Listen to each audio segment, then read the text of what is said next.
esmu Kristers un nāku no Jelgavas kopā ar vēl dažiem draugiem, ar kuriem mēs vienā skolas solā sēžot, kad jau bija pienācis, tā teikt, ziņas, ka ir iespēja pieteikties valsts aizsardzības dienestam. Mēs kopīgi nolēmām, ka pēc skolas pabeigšanas kopīgi dosimies šajā piedzīvojumā. Savā starpā ar draugiem runājot, mēs ļoti gribam pēc iespējas vairāk sasniegt un izdarīt, kamēr esam valsts aizsardzības dienestā. Ļoti izteikti mums ir Berešu maršs. Tas varētu būt tāds lielākais notikums, kas varētu būt šo 11 mēnešu laikā.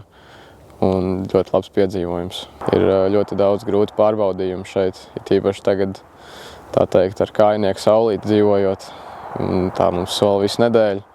Tas liels izaicinājums dzīvot slapjumā un būt stipriem arī, neskatoties uz laikapstākļiem. Mums uz mežu nav iedot līdz telefoni, par ko es patiesībā ļoti priecājos, jo pašam sevi būtu, vispār ikdienā es to esmu vēlējies, bet ir grūti sevi izkontrolēt, dzīvot, tā teikt, bez telefona vai ar samazinātu pieeju tam. Bet par cik mēs esam šeit mežā, mums instruktori arī parūpējās, lai pilnā pieredze bez digitālajām iekārtām.